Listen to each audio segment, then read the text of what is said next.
Alright guys, so I just made a video that announced these characters like literally 10 minutes ago, but we have the stats and skills for them now, and I'm a little bit, well, let's just look at them and I'll talk about it as we look at them. Alright, let's look at Kaien first.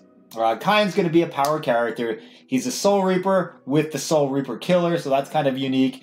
And once again, it's a minus recharge, 12% character. The stats, typical of what you'd see for this type of character. Not even going to read the numbers. The 6-star upgrades, the same 6-star upgrades that we've had for a lot of the past few banners. So, you know, you get Sprinter, Frenzy, Bruiser 20, Devastation 40, and then some random other stuff, which in this case is Weakened Defense and Paralysis Immune.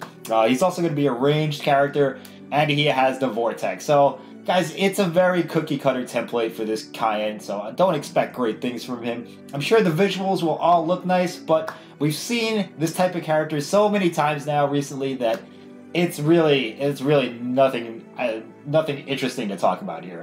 You know, unless I'm wrong when the gameplay comes out, but actually, and before I keep going, guys, thanks to Soldex for data mining the info. I mean, I probably could have just speculated that this is the way these characters would be. They're going to be Recharge, Bruiser 20, Devastation 40, Sprinter Frenzy, and, you know, that's going to be the way the shit is. So, unfortunately, the same shit we've had the past few banners. The cookie-cutter template of the Neliel that we just got and some of the other characters, so, you know, I'm not going to dwell too much on it. Renji, same deal. We got another 12% recharge character, this time in blue. Stats, same stats, like the same basic stats that every other character that has this template gets. Sprinter, Bruiser, Frenzy, Devastation, and he gets 2 immunities, which is kind of unique. Freeze and Paralysis. So, I mean, that's something.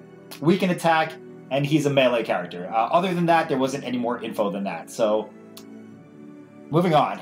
Yumichika. Alright, I was hoping Yumichika would break the mold a little bit, and he kind of does. Technique, green character, Soul Reaper. Killer is Hollow. Last-ditch survival soul trait. So we now have a red last-ditch survival, a green one, and a blue one. So, I mean, they're pretty useful links in stuff like Tower of Ordeals or anything like that, like the top-tier content. Maybe the epic raids, he's kind of useful. So you could put him in a link slot. There's one for each color now except orange and purple. So that's something. Other than that, not really much to write home about, guys. Stats typical for characters coming out these days. K-Lab seems to have managed the power creep. You know, characters aren't surpassing the high 700s for SP or anything like that. So, I mean, I guess that's a good thing as well. The 6-star upgrades, the usual Sprinter, Frenzy, Devastation, Bruiser.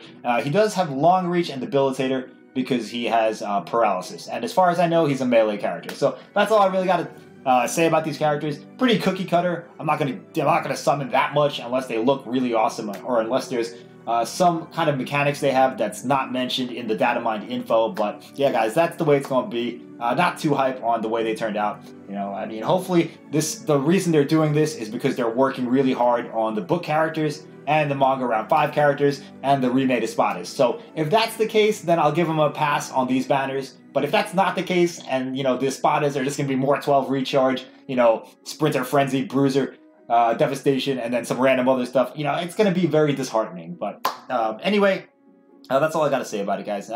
Yeah, that's it. Thanks for watching. I'll see you in the next video. Bye-bye.